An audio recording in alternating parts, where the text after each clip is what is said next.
Well, good morning, everyone. It is great to be back. Week 3 is in the books. NFL fantasy matchup. Jimmy over in Arizona, Jed over in Chicago. Welcome, everyone. Good morning.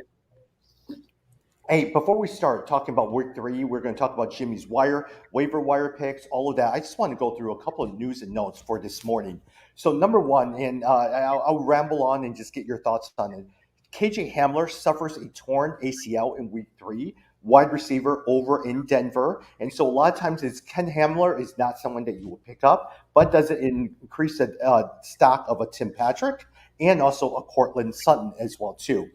Christian McCaffrey won't go on our IR, expected to miss 2 games or 2 weeks. He should be back in week 3. Let me go over a couple of things, and then from that point, Jed, Jimmy, I'll have you guys comment. Juju Smith is diagnosed with bruised ribs. MRI came out negative. He should be okay, ready to play this week, but he left early. Again, Deontay Johnson is out, and so actually that helped Najee Harris as well as Chase Claypool. Josh Gordon reportedly plans to sign with the Kansas City Chiefs. He's now reinstated, and A.J. Brown is week to week with a strained hamstring. And Quentin Nelson, the stud offensive lineman, suffers a high ankle sprain. So, Jim, Jed, thoughts on any of these guys that I talked about? Well, the Josh Gordon one, I'll jump on that. I was excited to see that and tempted to pick him up. Josh Gordon is a physical specimen, man. The guy, his speed and strength is pretty amazing, and he's I think 30 years old, so he's not too old. I could see him having an impact. I would just watch that. I was just excited for him, just as a player. I hope that he can make this stick and really has beaten his addiction. But that was exciting to see. But from a fantasy perspective, the last time he played, it was in Seattle, and he really didn't do anything. Because I picked him up in a number of leagues. I remember a few years ago, and you would think that with Russell Wilson at quarterback, he would have been fine, but he didn't do much. And the same thing here. If you look at the Le'Veon Bell experiment last year, a lot of people went to the waiver wire thinking that Le'Veon Bell was going to regain the form that he had when he was an All-Star or All-Pro. And that didn't work out. So for me, I just feel like there's other players out there better than Josh Gordon. Yeah, agree. There's too many mouths to feed in Kansas City. So there's probably other wide receivers you can go to. I mean, the Tim Patrick you mentioned with the injury to the third wide receiver, that's a good one. I think Denver is not a bad option. I mean, I'm going to talk about him in my waiver wires, and think about it. He had 5 of 5 for 98 yards. The last 3 weeks, he scored in double-digit fantasy points. And I just think that if you're looking, especially as we're heading into the weeks where you are going into bye weeks, you're going to need a Tim Patrick as your number 3 and number 4 receiver. I would probably say Denver is probably the most surprised of the 3-0 teams at this point. Who would have thought that they would be doing so well? Who would have thought that Cortland Sutton would have came back? Javonte Williams, the rookie running back, would be doing so well. Bridgewater is actually a top quarterback in fantasy. It's been going so well. Yeah, Denver, Carolina, those are 2 major surprises. The other one I was going to mention, because you mentioned Juju Smith-Schuster's injury, I think Pittsburgh is in big trouble. I think Big Ben is done. I think he is not. I don't think he's going to finish the season. I think this is the last time you'll see him be fantasy relevant at all. And so if you have any skill players, and that includes Najee Harris, a lot of people drafted Najee Harris, and I think it's just a sticky situation. Personally, I would stay away if you can from any of those players. But didn't you see how many touches Najee Harris had this week? I think he had close to like 20 touches overall in terms of receptions, as well as also in terms of running the ball. So I still think from a fantasy perspective, okay, look, here's the thing is if Schuster is out, if Johnson is out, you're left with Claypool, Ebron, and Najee Harris. And I think Najee Harris out of the 3 is going to get the ball. Yeah, no, definitely. I think he had, how many receptions did he have? It was like 14 receptions. Yeah, he had something nuts. Yeah. Yeah. So no, I agree with that. I don't even know who the backup quarterback is in Pittsburgh. Oh, it's Dwayne Haskins and Mason Rudolph. Oh yeah, Rudolph, right. So I mean, yeah, so there's still hope there, but I think that's been a big surprise is just how bad Pittsburgh is. Mm-hmm. Tom, the other people that I think is also fantasy relevant that you might have missed, AJ Brown. He left with a strained hamstring, and some people are saying that he's going to be week to week. I also was watching the Seattle game. Tyler Lockett is also week to week. So they said he escaped major injury, but he's questionable for the next game against the 49ers, which I do think that opens it up for a DK Metcalf, a Fred Swain, even a Garrett Everett. There was an interesting article on DK Metcalf. I think it was on ESPN, but it was talking about how the new offensive coordinator is using him really differently, and that's why we're seeing a drop in his production. So that was a little bit worrisome. They basically had him more in the X position, playing more of that, going across the middle, the short routes. And so they're not kind of taking advantage of his size. But it did seem like they rectified a little bit of that this past week. Yeah. A little bit more. But the other thing was they were saying they just weren't calling his number. Like they just weren't focused on him. And they were really highlighting Tyler Lockett. So we'll see if that continues for the rest of the season. Yeah. I think the other thing I was looking at, did you guys notice all of the receivers from New York, the Giants, are injured or not going to be able to play, right? You've got Galladay, you got Slayton, you got Sterling Shepard. All of them are out. So the only person left is Evan Ingram, Saquon Barkley, and then Ladarius Toney, the rookie that they haven't played yet. So Ladarius Toney, he might be good if they know how to use him. Yeah. Yeah. Hey, here's something I would love for us to debate on. We tend to disagree a lot on quarterbacks. The latest trade that I made in my wife's family league is I traded Kyler Murray and Christian McCaffrey, and I got A.J. Brown, Cortland Sutton, and Antonio Gibson. Now, at the same time, we tend to disagree on it is Jed and Jimmy tend to like quarterbacks. I actually don't really care for quarterbacks. I find they're a dime a dozen because on the waiver wire is Cousins, Sam Darnold, and Daniel Jones. Make an argument. Did I make the right trade? Would you have made that trade? Would you not have made that trade? You really like Gibson, don't you? I do like Gibson. I like Gibson a lot.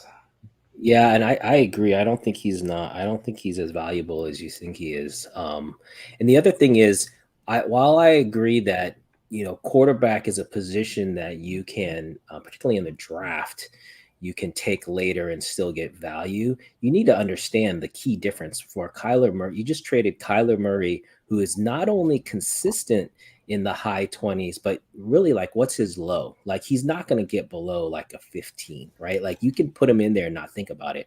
A Kirk Cousins or who's the other one you mentioned? Kirk Cousins and Daniel Jones, Sam Darnold. Yeah, Daniel Jones.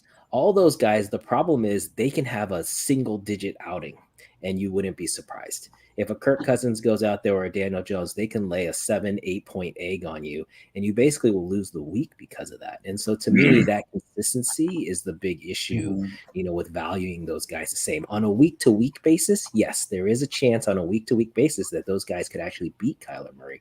But over the course of a season, you'll lose quite a bit of points that way. I agree with you too, because I just want something consistent, right? Like I want to know that for my quarterback position, I'm assured of a certain number of weeks. And so even like this past week, right? Kyler Murray had 18 points. That's still pretty good. I just want my guys to get at least 25 points or more, and then I'll figure out ways to slot in receivers and running backs. But for me, that position of quarterback is so important because that 25 points or whatever points is great, right? Like even like this week, I had Josh Allen. Josh Allen gave me almost over 30-something points, and that helped me win the league. And so I think those are just, for me, that's important. Another way to think about it, Tommy, is you could also think about it in terms of ranking. So your quarterback went from Kyler Murray to, let's say, Daniel Jones. You look at how many points you dropped in the rankings. So let's say you went from the number 3 quarterback to the number like 15. And then how much did you improve by getting Antonio Gibson from wherever you were and from getting Cortland Sutton from wherever you were? That's another way to think about trades. So it's possible that like if your running back was so bad that getting Antonio Gibson matched kind of the change that you got in quarterback, then maybe it would make more sense. Yeah. And at the same time, I'm always looking for me. The reason why I downgrade quarterbacks a little bit is I'm always trying to figure out where are my weak spots in the lineup. By putting a A.J. Brown, who I think will be a lot better, Gibson, I have high hopes for, or a Cortland Sutton, you now have secure your flex spot. So you have all of those things, and you still have a quarterback that you find is decent as well too. So it's interesting. A lot of times it is, and the reason why I bring this up is you always have. There's really no one way to approach fantasy football. The three of us could be arguing all day about how we value players and all of these things. So if you're listening, it also depends on how your mindset is, how you like trades, all of those different things as well too. All right. Well, so, yeah, and any trade, the instant you make the trade, someone goes down in an injury, and all of a sudden it's like a totally different thing. So yeah. I mean, my struggle this year is the running back position because I prioritize quarterback and wide receiver. That my running back and my tight end position has suffered because I was hoping that Mike Davis would be a suitable running back for me that can get me some good points. And I was thinking that from tight end, Garrett Everett or Tonian would be good. The hard part is neither of them have done really well, and so I'm left scrambling trying to find things. I mean, I picked up Madison this week, a week ahead. I picked him up in a lot of my leagues in week 2, thinking that I'm going to gamble, hoping that Dalvin Cook is going to go out, and that saved me. But now I'm scrambling every week looking for a running back. Yeah. And also, a lot of times we talked about Christian McCaffrey. I had Christian McCaffrey on a couple teams last year, and he was in and out of the lineup. Again, he comes back, and he's out of the lineup again for another couple of weeks. So he has a lot of soft injuries as well, too. All right, let's go through some of our games and quickly, and then we'll go over to Jimmy's waiver wire pickups. So, Jim, I'm going to start with you. Ravens and Lions. With the Ravens, Lamar Jackson did okay. He continues to be, but it was Mark Andrews who made a showing. On the Detroit side, DeAndre Swift did okay. He continues to be very consistent, 14 carries, 47 yards, 1 touchdown. And Hawkinson did not do well. Thoughts on the game? You know, the thing that was intriguing for me and also worrisome as somebody who has Taysom Williams, I actually thought that after the first couple of weeks, Taysom Williams was going to be the lead back. But he didn't do anything. I think he scored, two or three fantasy points this week. And so they went with a 3-headed running back system. They had him, they had Latavius Murray, and they also had Devontae Freeman. So for me, that's actually worrisome because I really need Taysom Williams to be the lead running back. With that said, I think Mark Andrews did well. I still think Hawkinson is a better tight end fantasy-wise than Mark Andrews. But Andrews is always going to have some pretty consistent games, but then also some really bad games as well, too. Yeah, I was surprised at Baltimore in this game. I thought they turned the corner with the win over the Chiefs. I mean, they still got the win, but they looked bad, and they basically should have lost. Yeah, they really should have lost this game. And so, that was a little concerning. I agree with you. I think if you have Hawkinson, don't jump off the ship. He'll be fine. If you have Swift, you should just enjoy the ride because his consistency has been really great, especially with the catching with the receptions. So, I agree with you there. People were concerned about Jamal Williams, but DeAndre Swift seems to be very consistent, scores you double digits every single game. Jed, let's go over to Atlanta Falcons. 17-14 against the New York Giants.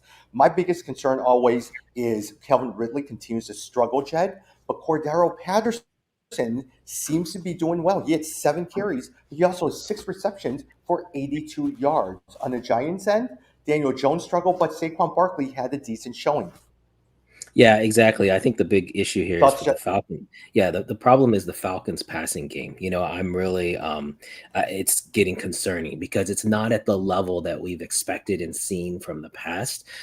This is week 3. We've gone now. If you have Calvin Ridley, I think the 2 wide receivers, Calvin Ridley and Stephon Diggs, have really not produced at the level you drafted them. And because it's now 3 weeks in, you really have to start to make a decision. Do you think this is going to be continued for the rest of the season and you need to make a trade, or do you stick with it? Personally, I think Atlanta may, again, Matt Ryan, I think similar situation with Ben Roethlisberger. I think the ability just may not be there anymore. And so you may need to sell. I do have Kyle Pitts, and I'll say that he did score, I think, a touchdown in this game. So did he get a touchdown? He did decent. And so I felt like I might still stick with him. But if I have a Ridley, I might be looking elsewhere. And everyone thought Ridley was going to have a great year, but he's only averaging 8.8 yards per reception. part of it is, I think, losing Julio Jones, because remember last year they always put the best defensive end, or they would double team Julio Jones, which opened it up for Calvin Ridley. Now Calvin Ridley is like the number one guy, and if you don't have anybody else there, he's always going to get double coverage. Yeah. The other thing I'll say, Saquon Barkley did score a touchdown, got some points. We've said all along we don't like Barkley. If you have Barkley, I think this is a time to try to trade him. Someone might see that production and think it's a good sign, and so maybe you can trade him and get some value. Saquon Barkley. Because the thing is, Barkley played against Atlanta. They're not the strongest defense in the world. So for some of those who are saying, wow, he's back, make sure you trade him as well, too. Jim, Saints beats the Patriots 28-13. The player that stood out is Marquez Galloway. He actually had 4 catches, 41 yards, but 1 touchdown as well, too. Other than that, on the New England Patriots side, there really wasn't anyone except maybe Kendrick Bourne, who had 96 yards, 1 touchdown. Damian Harris didn't do anything. Jacoby Myers didn't do really very much. Thoughts on that game? So I was listening to ESPN, and they had the press conference for Belichick, right? And they were saying that James White is going to be out for a while.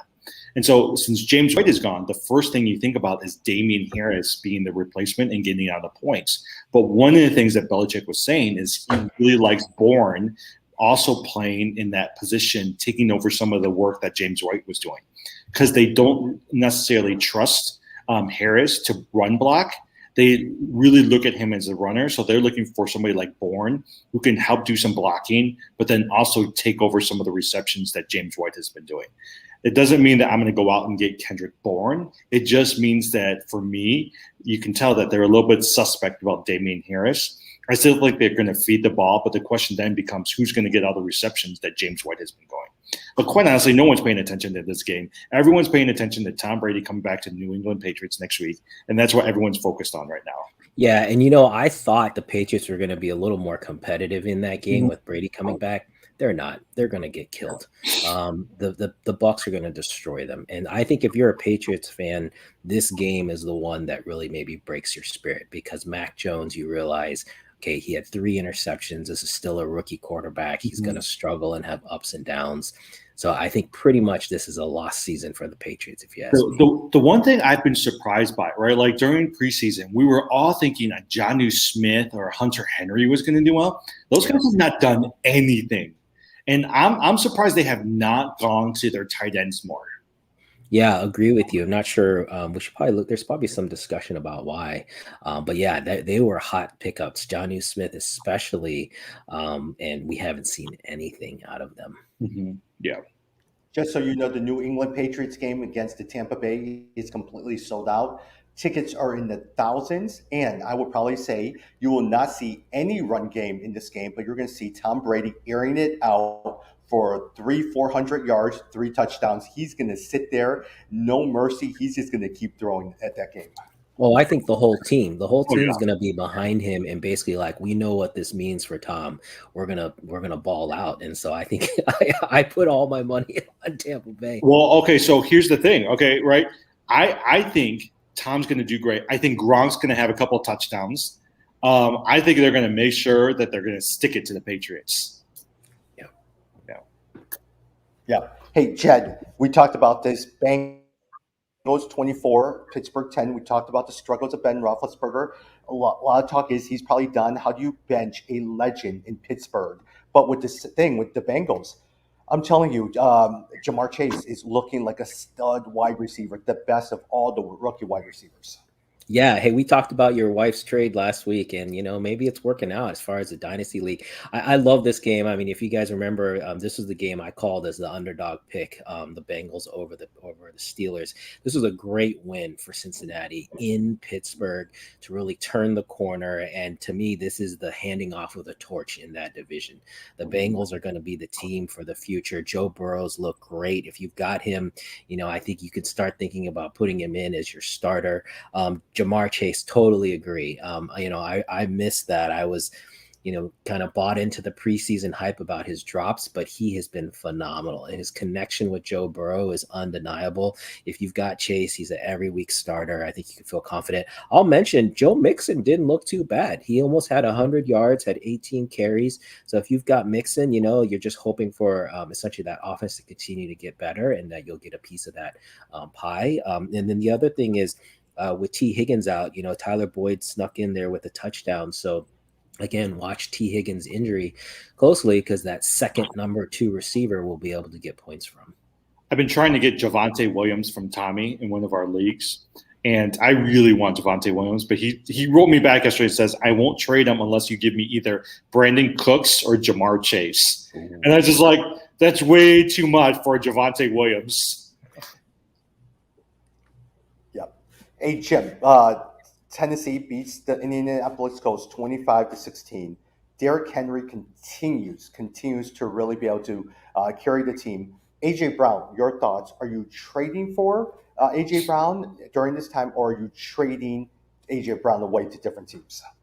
Okay, so they had this great discussion on ESPN I was listening to yesterday, and they said 2 things. Number one, they said this is a great time to go after an AJ Brown, because no one really knows if he's going to be out for a few weeks or a long term. But they said right now there's going to be a couple people who are not really necessarily paying attention, and you can go to them and just say, "Look, I'm going to give you a couple good players for an AJ Brown," and they actually might go for it as well too, right? So they were talking about that. The other thing they were talking about with Derrick Henry, all of last year he had 18 receptions. This year, over a period of 3 games, he already has 12 receptions. And so they said that what they're going to be doing is without A.J. Brown, they're going to start just feeding the ball to Derrick Henry and Julio Jones, and they're hoping that they're going to be able to make up some of these catches. And so I guess they were saying if we were to redraft everything again this year and go back to preseason, they would have thought that Derrick Henry would be your number 1 running back and your number 1 pick for fantasy this year. Yeah, I told you guys in my oldest son's school league, his buddy got made fun of for picking Henry first. Man, it's proven out. And I totally agree with you on the receptions. That's always been the knock on Henry, is that in a PPR league, he isn't as valuable. But this year is proving that wrong. So that's huge. The one thing I want to mention on the Colts side, don't sleep on Nyheim Hines. Hines had a nice little game, got in 6 carries for 25 yards, got a touchdown, but then also the receptions. The thing with Hines is he's getting consistent receptions. He's always the number 2 or number 3 targeted receiver or back. And so you can get production out of Hines if you need, running back production, even though he's sitting behind Jonathan Taylor. Well, the thing that's surprising me about Jonathan Taylor, he has not done well the first 3 games. I mean, he's gotten some points, but he's gotten 70, 80 yards, no touchdowns. I don't know what's going on. Maybe he's the slow starter like last year, but you're right. He has not done much. Nyheim Hines has gotten a lot of the goal line carries. He seems to average about 15 carries, 60 yards. That seems to be his consistent line all the time. Yeah. Michael Pittman, surprisingly, has been pretty consistent. I mean, he gets his 14 points fantasy-wise, and he's somebody that you want to at least have on your bench in terms of some of these bye weeks. Yep. Jed, Buffalo Bills, 43-21. The start of that game was Josh Allen. 4 touchdowns, 358 yards passing. Look, I also would love to hear your thoughts. Zach Moss. He is clearly on some people's waiver wires, 60 yards, and also he did really, really well. And also, did he have a touchdown? Yes, he also had a touchdown as well, too. Other than that, Washington football team, Gibson did pretty well, 73-yard reception. McLaren did not do well. Logan Thomas had a showing. And also, Stephon Diggs is not doing well for the Buffalo Bills. Stephon Diggs, he's not done well this year. Yeah, that's the one I'm most worried about. So on the Bills side, great game for Josh Allen. If you've got him, you're starting him. So that's an easy one. The interesting one was Emmanuel Sanders, who you guys remember out of Denver. Yeah. He had 2 touchdowns, 5 catches for 94 yards and 2 touchdowns. And Stephon Diggs, he outperformed Stephon Diggs. Stephon Diggs has 72 yards and no touchdowns. So I'm definitely worried. I don't know what's happening with Diggs. I have him on one team, but at this point, I'm not doing anything. I'm not going to trade him because you won't get any value. You got to wait it out. This is a prolific offense. You got to feel like talent is going to win out, but I'm definitely worried. I think there are weeks that you may have to even consider sitting Stephon Diggs because he's just not producing. I'll mention too, Cole Beasley. He had double the receptions. He had 11 receptions for 98 yards. So Mr. No Vaccination Beasley seems to be producing, and so if you have him, you're doing okay. Hey, on the side note, I know we're not talking about NBA. Did you see all the number of NBA players who don't want to get vaccinated? Kyrie Irving, Bradley Beal, and a lot of All-Stars. Who is it? Even the guy from I don't remember. Wiggins. Andrew Wiggins. Right? Yeah, Wiggins. Yeah, I was like, whoa, there's a lot of All-Stars who are not wanting to get vaccinated. Yeah, it'll be interesting. They showed that, like, I think hockey is like 98 or 99% vaccinated. I think NFL is maybe behind that, and I think NBA is one of the lowest. So it'll be interesting to see what happens there. On the Washington side, I'll mention you mentioned that Gibson did have a little bit better, output, but really it's a little bit misleading because he had 12 carries for 31 yards, and then he had one reception for 73 yards and a touchdown. So he had that one, I think it was a screen pass that he turned into a touchdown, but really the production wasn't that great. I think McLaren is still producing. He had 4 catches for 62, but it was good to see Logan Thomas finally get a little bit more action and get involved. And so if you have Logan Thomas, I think you can still kind of sit on that and see if he can continue to build off of that. The other thing too, I know we don't always talk about defenses. The Washington defense, which is supposed to be one of the top defenses in the league, has not lived up to its hype. And so I'm most likely going to drop Washington this week and start looking at the Saints defense, because the Saints defense is actually pretty good. The defensive points, I don't know if we've talked about this, but it's been weird this year. So the Rams are the number 1 defense in the NFL, but not in fantasy. If you look at fantasy points, they're like barely in the top 10. And so I have the Rams in one league, and I've been sitting them playing a different defense every week. And I just can't figure out why. I can't figure out why their production doesn't translate into NFL fantasy points.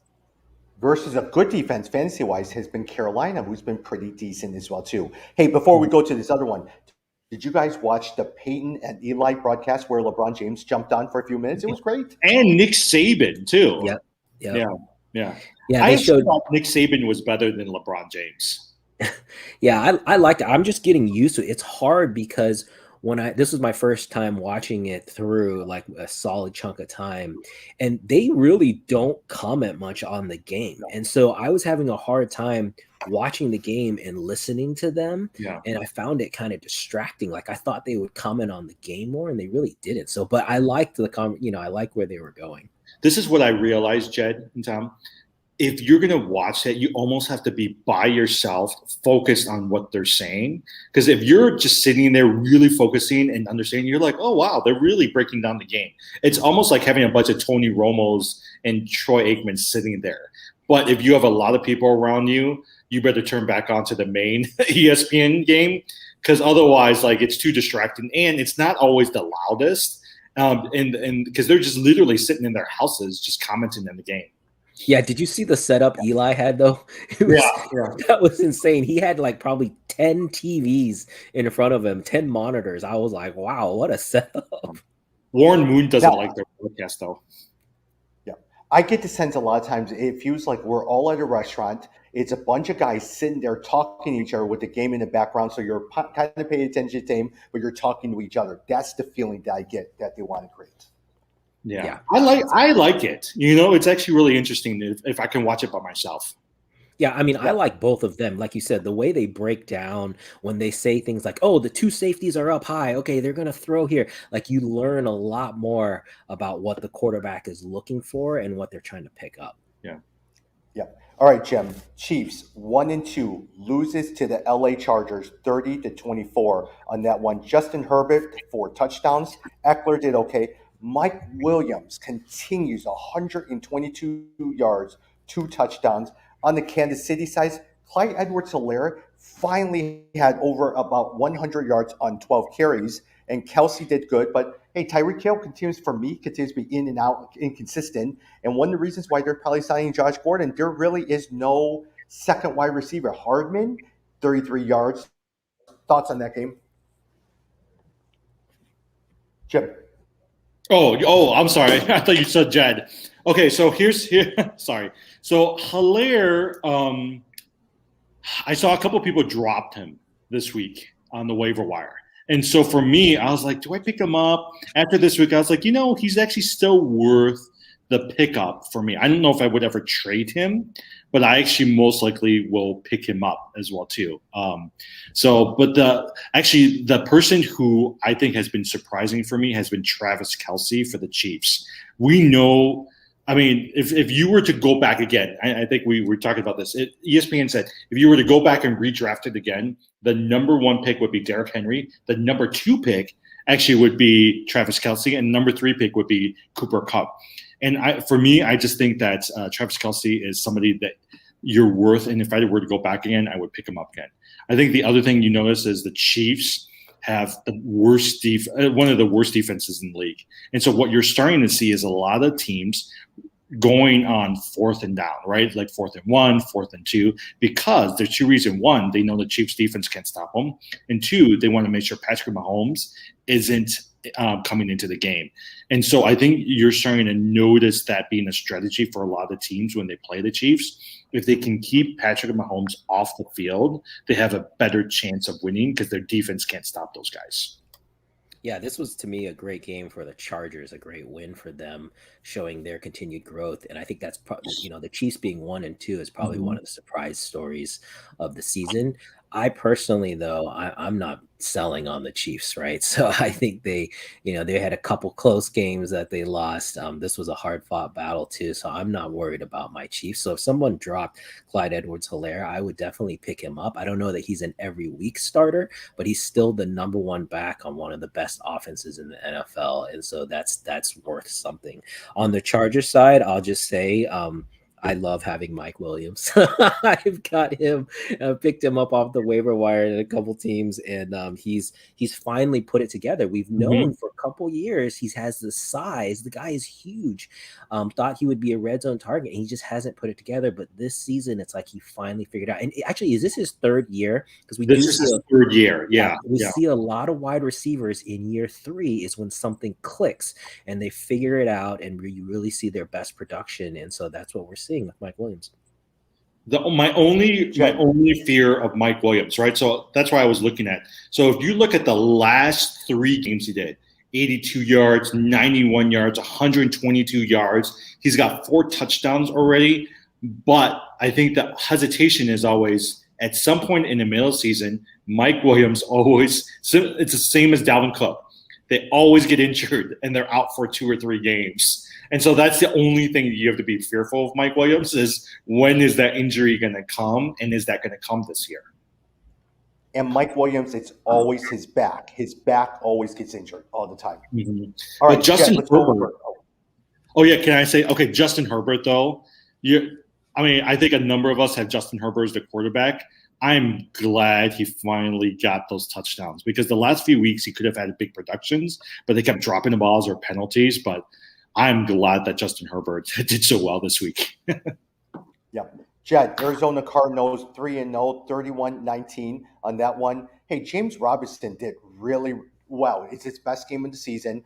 Marvin Jones is the wide receiver to own. He is Mr. Consistent at 6 catches, 62 yards. But on the Arizona Cardinals, A.J. Green was the leading receiver with Hopkins injured with his ribs. Christian Kirk did okay, but it was A.J. Green at 112 yards on 5 catches, and James Conner with 2 touchdowns. Thoughts on those?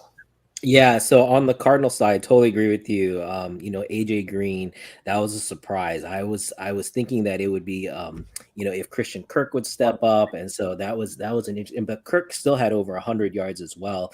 But yeah, I think AJ Green showed some relevance there. Again, this is a prolific offense, and so any given week, one of these receivers can pop for over 100.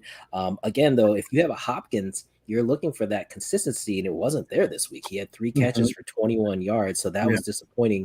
But maybe, what it is against the lesser teams, some of the number 2 and number 3 wide receivers get a little bit more action, and then against the tougher teams, you'll see Hopkins rise to the occasion. The other one I will mention, you talked about James Conner. The big thing, Jimmy, you picked this up, how Conner was getting the goal line carries. Mhm.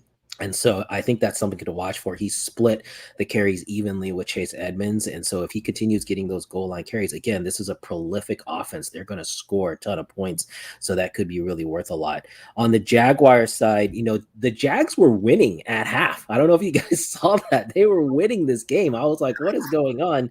And it was because they featured James Robinson. They finally fed him the ball. I unfortunately sat Robinson in one league, and so I missed out on that.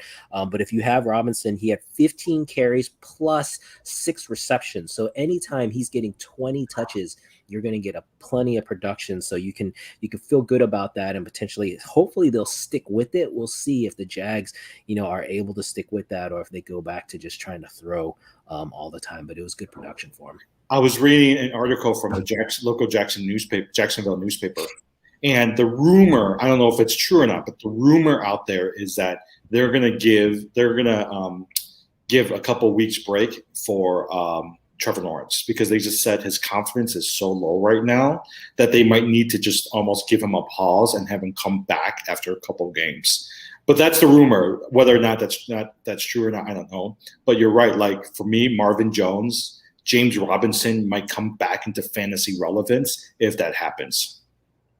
Jim, speaking of low confidence, Chicago Bears loses 6-26 to the Cleveland Browns. 8.5 sacks. The Cleveland Browns have more points in sacks than the Bears actually had in terms of points scored. Look, Odell Beckham did pretty decent, 5 catches, 77 yards, but the Bears, nothing. Allen Robinson did nothing. Montgomery did nothing. Fields did nothing.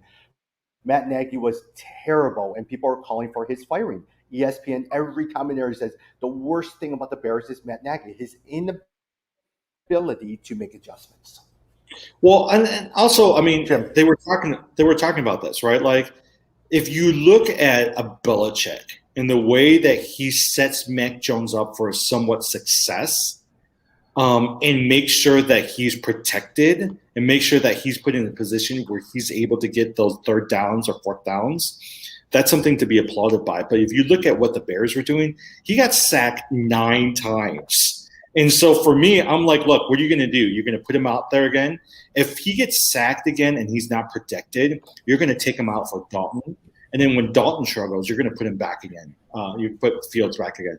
I just feel like that's not setting him up to win and to be successful. If you want him to be successful, make sure you got people blocking him. Make sure that you're protecting him and allow him opportunities where he can use his legs. I mean, in the game alone, Andy Dalton outrushed him. The first game, Dalton rushed for 12 yards. The second game, he rushed for 25 yards. Fields only rushed for 11 yards in this game. And for a guy who's supposed to be able to throw and run, like, I was like, you're not taking care of him, and you're not setting him up to win. Yeah, to me, the calls for Nagy to be fired are legitimate, because Justin Fields did not roll out for a pass until the second half. That's ridiculous. This is a guy who you need to get him out of the box, because when he gets out in space, he forces defenders to either come up to cover him or to drop back and cover who he's going to throw to, which then gives him the lanes to run. They didn't do that until the second half. On top of that, in the first half, they kept having him do 7-step drops. So if that basically takes a ton of time for the quarterback to have to drop back 7 steps, which the line wasn't giving him the time to do that and then to look down the field and pass. Instead, they should have put him in shotgun so that he could have already been in that position and scanned the field. Now, there's a downside because the defense knows what you're doing, but still it would have put him in a better position to succeed. So I think all the calls about saying, hey, you didn't design your offense around the quarterback that you have, they're 100% spot on. So we'll see what happens. I thought Nagy could make it through the season, but if it can, so they have this next game against Detroit. They should hopefully potentially win that.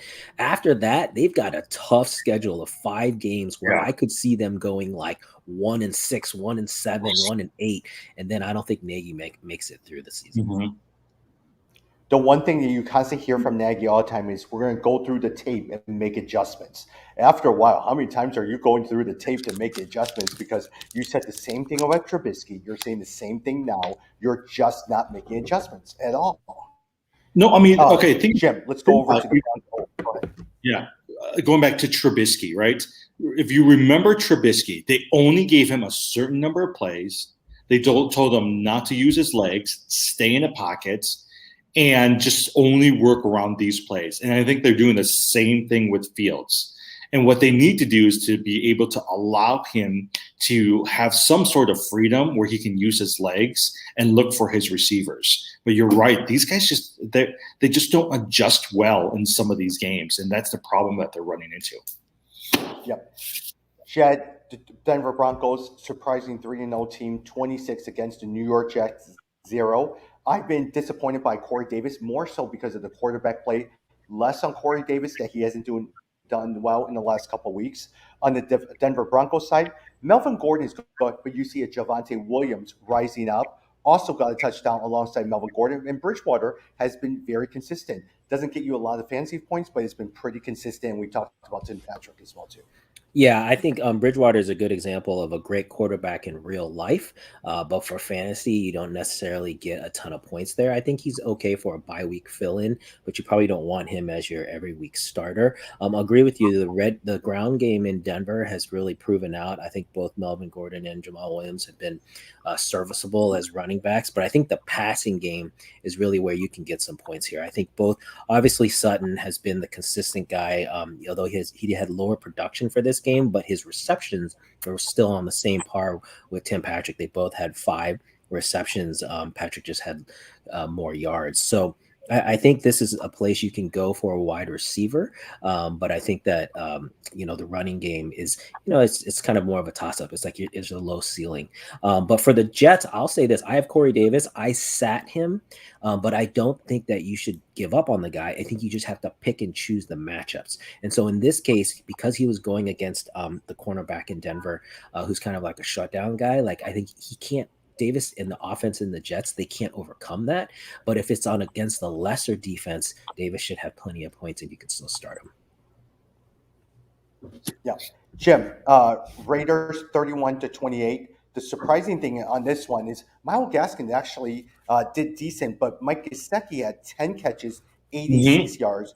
And on the Raiders side, Peyton Barber, 23 carries, 111 yards. Not Kenyon Drake, but more so Peyton Barber. Yeah, so actually I was watching Red Zone, and they actually for some reason, they kept going back to this game. And the commentators kept saying, whoa, they're really going after Gesicki and getting him the ball. And so for me, I'm like, oh, he actually might come back to fantasy relevance as a tight end. For the Raiders side, Derek Carr might be a legitimate fantasy option. He's got Brian Edwards, he's got Henry Ruggs, he's got Darren Waller, even his running backs, right? Like, it's not just Peyton Barber, but if you look at the numbers for Kenyon Drake, they're actually not bad. They're pretty decent as well, too. And so for me, I'm like, Tom, I saw that you dropped Derek Carr for Ryan Tannehill. I actually think that from a backup perspective, if you are going to go after some of these mid-level quarterbacks, Derek Carr might actually be a pretty decent fantasy option because he's got some good weapons around him. Yeah, purely the only reason I dropped him is because of matchup. Miami had one of the best defensive back in terms of secondary, and so at the same time, I only had space enough for one quarterback, and so Ryan Tannehill was actually the better play for that week. Now, next week, it'll probably be a little bit different. Mm-hmm. Yeah. So. Yeah, I think the other thing here is the surprise is Miami and Jacoby Brissett. He played pretty well, like you guys said. He focused in on Gesicki. They were winning this game. They were up 14-0. I was like, man, I picked the Raiders to win this game. I thought that was going to not happen. But Jacoby Brissett, if he can maintain, at least a serviceable level, then that does bring both Gaskins and Gesicki back into the mix. And then you got to consider. Even like a Jalen Waddle. Waddle had 12 receptions. He only had 58 yards, but he had 12 receptions. So if you're in a PPR league, you got a lot of points with Jalen Waddle as well. Jed, my prediction is Tua is going to be a bust, and they're going to trade for Deshaun Watson. But then at the what end of the day. happens? That's the big thing, is Deshaun Watson able to play? But if he is, then holy smoke, then all of this stuff really blows up, right? All these guys come back into fantasy relevance. Yep. Hey, Jed, Minnesota Vikings 1-2, 30-17.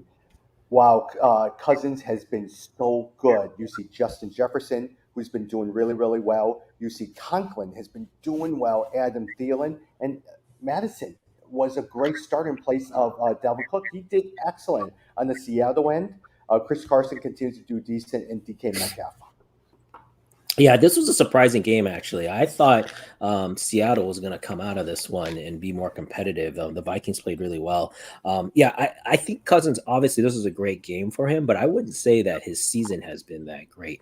But I do think, again, on a week-to-week basis, you can look at the matchups and see if you feel like Cousins is a decent start. Madison, we've known he was the number one essentially handcuffed back or backup back because the production doesn't drop off. When he comes in, he's basically at the same level of a Dalvin Cook. So if you have Dalvin Cook, I hope you had Madison. If you didn't and you picked up Madison, you should just ride that until you can get out of it. Justin Jefferson did have a great game, but honestly, he hasn't been that consistent. And so this was a nice bounce back game. I expect for all the Seattle players, you'll see a bounce back next week. And so I wouldn't worry about, if you lost production there with any of those guys. Tom, you talked about Conklin. I'm just looking at his numbers, right? First 2 games, he had 4 receptions in each of the games. This game, he had 8 receptions. He caught 7 out of 8, 70 yards, and a touchdown.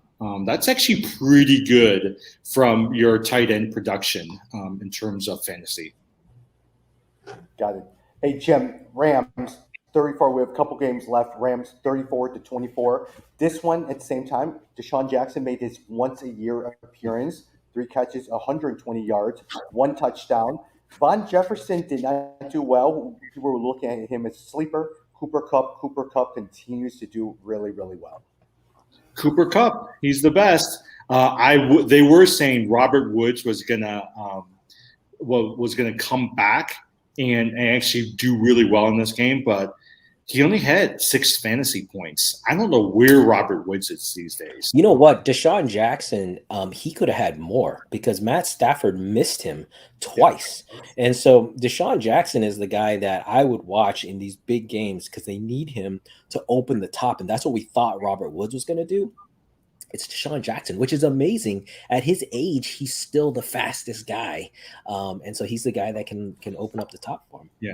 Going back to Tommy's strategy about not picking some of the top tier quarterbacks, you could have gotten Matthew Stafford for relatively cheap, and he would have done great on your fantasy team. He's somebody, awesome. He's great. In the league that I did not wake up to draft, on waivers in terms of quarterback was Matthew Stafford, and the computer picked up Cooper Kupp. That is the only reason why I'm in first place in that.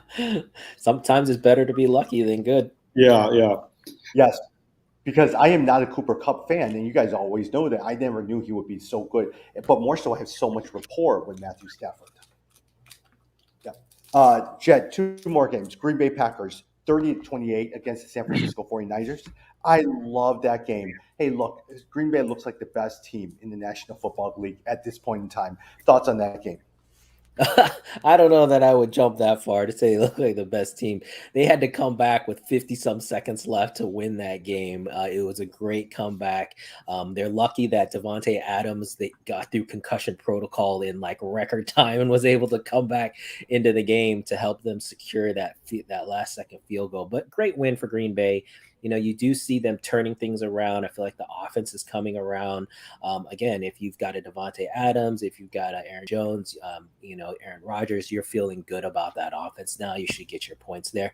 On the 49ers side, I'll say, they really should have won this game. I mean, they played a good game and they really should have finished it out if not for those heroics at the end. So, I think I was just looking at what was Sermon's output because that was my yards, big nothing. Yeah. So, nothing but he got a much. touchdown. He did get the touchdown, so that was helpful. Again, the George Kittle's a little bit better. I have Kittle's, so he had a little bit, more production. They're almost 100 yards. But I would just keep watching the 49ers. I feel like this is a team that they're going to put it together. I have two comments. One, Jed, remember when we were drafting in the Walter White League and Aaron Jones fell to you? That was a good pick. You got lucky on that one, having Aaron Jones fall to you.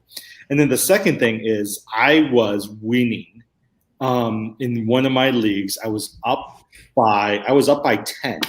And stinking Mason Crosby was the only player that he had playing, and he ended up beating me because Mason Crosby had such a good game this past week. Yeah, Aaron Jones, just for everyone to know that he dropped to me, I was in the 10th draft spot. So there was no way he should have fell there, but he did. And so that's been helpful. But I'm doing terrible in that league. Yeah. Jim, last game, Dallas Cowboys, 41 against the Eagles, 21. That start of the game was not Prescott. It was really Ezekiel Elliott. 95 yards, but 2 touchdowns. He did really well. And in one of the leagues, Ezekiel Elliott beat me because it was Ezekiel Elliott against Dak Prescott. And Ezekiel Elliott, that guy, just completely beat me. Yeah, you could tell that they were giving the ball. They were really focused on giving the ball to Ezekiel Elliott in this game. I think the Dallas Cowboys always will have consistent numbers. The thing that has been surprising to me is the play of the Philadelphia Eagles. Jalen Hurts had a great first game. Devontae Smith had a great first game. And my surprise is that they just haven't done it the last few weeks, right? Like Miles Sanders is okay. There was no Devontae Smith, and Jalen Hurts was okay. The only person that I was thinking I could potentially pick up or at least look at is Zach Ertz, because Zach Ertz had a pretty decent game in the first couple of games. You just haven't seen him there. But if you're needing a good pickup from a tight end perspective, Zach Ertz might be somebody you might want to take a look at. Yeah, the surprise to me here was the Dallas defense. The Dallas defense looked pretty good. The linebackers are flying around. And so if you need a defense, you could look to Dallas. That might be someone to pick up. I was surprised Philadelphia didn't keep this closer. They usually play the Cowboys pretty tough. But, man, Dak Prescott looked really good. I don't know if you guys watched, but he had some throws that were insane. Showing his confidence in his arm, his strength, the speed. So as long as this guy stays healthy, he dropped because of coming back from that injury. If you drafted him, you got to feel pretty good right now. So I'm going to talk about this. Oh, well, actually, I could talk about him right now. But Dalton Schultz is somebody for me to look at from a waiver wire perspective. He had 6 of 7, 80 yards, 2 touchdowns. And in the last few weeks, he had seven receptions, 2 receptions. He's actually not bad from a pickup for a tight end. Dalton Schultz is somebody for us to look at from a waiver wire perspective from Dallas. Yeah. Who are your other waiver wires as we wrap up here? Who are some of the other waiver wires that you're looking at this week? Yeah. So I think, McCaffrey's going to be out for a couple of games. But I think for these couple of games, the person on the waiver wire everybody knows is Chuba Hubbard, right? 11 rushes, 52 yards, 3 receptions, 27 yards. And whether it's 2 games, whether it's 4 games, 5 games, I do think he's somebody like an Alexander Madison that you want on your team to pick up. So Hubbard would be one. The tight end from Buffalo Bills, Dawson Knox, 4 out of 5 yards this past week, 49 yards, a touchdown in the last 2 games. He's scored double figures in each of the last 3 games from a fantasy perspective. And I actually think that he's somebody to pick up. And then also Tim Patrick, 5 of 5, 98 yards. We talked about him already. But I think he's somebody who's consistent. I think especially with Hamler out, you want a Tim Patrick on your team, especially with how well Teddy Bridgewater is throwing. So the other 4 players that I put on there, I didn't want to go through into details, but other players you want to take a look at: Jalen Reagor, Ladarius Toney, Sam Darnold if you're needing a good quarterback, and Tyler Conklin, the tight end from Minnesota. But those were the ones that, for me, I just said, as you're looking at waiver wire pickups tonight and tomorrow morning, those are some of the players that you want to take a look at. No AJ Green? I don't know. I just feel like AJ Green has so many. You've got Christian Kirk, you've got Hopkins, you've got Rondale Moore. And for me, I just feel like there's too many people to take care of. There's a couple other people I'd much rather get. I'd much rather get a Tim Patrick, to be honest, than AJ Green. Jed, let me ask you a quick question. Let's say you have the 4th or fifth waiver spot, right? Do you now then put a claim on one of these players that are in there? They're not very good. Let me just wait till next week and let everyone pick so I can shoot up to the first number one waiver spot. What would you do? Yeah, it's interesting. That's a good. It's good that you mentioned that strategy. Even just looking at your waiver wire order, I think a lot of people don't think about it. Depends on how you do your waiver wires. If it's based on the order, or if it's based on auction. But if it is based on order, yeah, that is. I think that's a fair point. There's no real home runs this week. They're really more like 2-3 week pickups. Like Chuba Hubbard's probably only a 2-3 week pickup. So I think that's a good strategy. If you are in a league where it's waiver order, you may want to wait till next week. Zach Moss is somebody who's out there in quite a few of the leagues. He's somebody for other people to target as well too. You got it. Well, we are back probably either Thursday or we'll probably be back on Friday. Other than that, thanks for everything. And hey, look, it's week 3 is over, and we start week 4 as well too. Everyone is anticipating the Tampa Bay New England game, and so it should be a fun week. Now it's going to be a boring Thursday night game, so we'll see what happens with that. Anything else, Jim or Jen, as we wrap up? No, I don't think so. I think it'll be interesting to pay attention to a number of these players who's questionable in the week and just see where they're at. So I think come Friday when we get back together, I want to see how A.J. Brown's doing. I want to see how Tyler Lockett is doing. Those are some of the players that I want to keep an eye out this week.